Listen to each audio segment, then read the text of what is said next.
Hello and welcome to the Daily Brown Bag. Today we're going to be talking about the new Facebook algorithm and why people see or don't see posts that you make. I'm Chad Hill and I'm joined by Adam Stetzer. Good morning, Chad. Yeah, we're diving today into social media, specifically Facebook. There's been a big push by a lot of businesses to have strong Facebook engagement. And I think one of the great frustrations with Facebook is actually getting your posts seen by the community that you spend a lot of time and money to build. Sometimes businesses feel like no matter how many likes they have to their page, their posts are really only seen by a small portion of the people, so the exposure is limited. And they're always asking us, how can I do better? How can I have a stronger impact here? So first, a few stats. There are 1.26 billion Facebook users. Yes, that's billion with a B. 699 million of them are active daily users, which is really mind-boggling. About 128 million of them are in the U.S., so that's still a very, very large audience. There are over 15 million businesses, though, that have Facebook pages trying to get in front of those 128 million daily U.S. users. Now, Facebook users tend to spend about 40% of their time in their news feed, so that's important to understand their behavior and where they are. But news feeds can be very, very crowded. A typical user, and this is an interesting stat from Facebook, has about 1,500 stories that could show in their news feed on any given visit.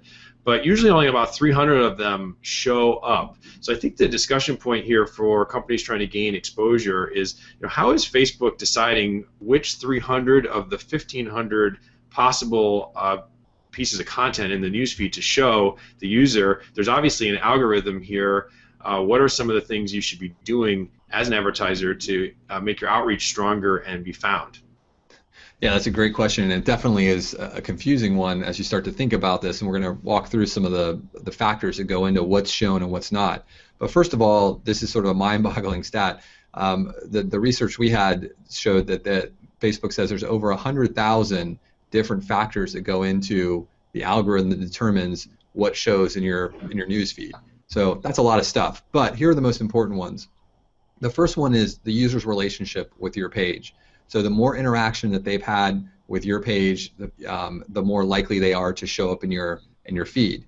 One of the factors that was specifically identified is the idea of what they're calling a last actor. So if someone has recently interacted with your page or your information, then they're much more likely to see the future feed will be more heavily weighted to your last actions. So that's something to think about. Obviously, if you're not putting up good content and people aren't interacting with it, the chances of your stuff being shown is much lower.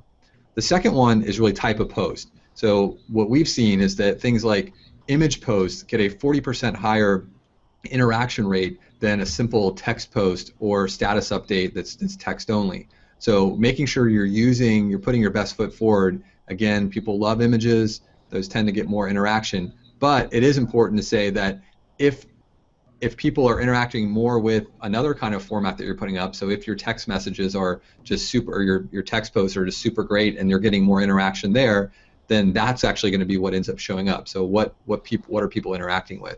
The last one is then the age of the post. So of course Facebook wants to really keep things as fresh as possible, so newer stuff is going to be showing up, with the exception of the idea of story bumping. So there are some cases where a post that's getting a lot of interaction, even if it's a little older, will be bumped up in your newsfeed, so that even if that was a few hours old, you come back to Facebook, a post that was highly interacted with will actually end up bumping out maybe some more new stuff that isn't getting as much interaction. So those are three of the main factors that we know of in terms of how to make sure your content, to know what content's showing up and what's not. Yeah, and it's fun to be talking about an algorithm online that is not based on backlinks, Chad, I think, for a change. So because as I think through these elements here, it doesn't strike me that these are particularly gameable, unlike a lot of the discussion we have with Google and what's white hat and what's gray hat and what you shouldn't do for sure, and Google says they don't like, and there's this constant PR war. Here at Facebook, this seems like they're evolving their algorithm, obviously much like Google does, but Facebook really wants to populate the user's newsfeed with something that's very high quality, to be relevant to them, and they've also stressed is useful and timely. And you've outlined the things that they are the behavioral anchors that they're probably using to drive that. Your relationship with the page, the type of post, and the age of the post, and this idea that interaction is really key. So I think this one comes down to really getting creative, being authentic, and being on top of your specific category so the information you have is timely. And what's interesting there, Chad, is that isn't all that much different from what we say in search engine optimization, No, I was thinking, because it's the same prescription, right? yeah, no, I was thinking the same thing. I mean, really, we talk about real SEO a lot. This is real social. This is just really real marketing, and it's trying to think about what your end user is going to be interested in, creating valuable content for the end user. Because as we know, if there's this sea of potential content someone can see at any given time, 1,500 on average newsfeed items that someone would see, and you're only going to see 300, you need to think about how are you going to cut through the clutter to the top. And Yeah, so really, fascinating. yeah, and what it really comes down to is, as you said, Adam, it comes down to making sure your posts are timely and relevant. We talk a lot about newsjacking, critically important here. Building credibility with your audience so that they do interact with you more often, so that you get that anchor or that weight that's going to make your post more likely to be shown in the feed. And then basically really asking yourself, like, if sharing and interaction is the key thing, is the content I'm putting out really shareable and useful? Is it really promoting my product, or is it something that's interesting that someone would say, hey, check out this great piece of content or this great graphic, whatever it is, I want to share that. So really interesting stuff, Adam.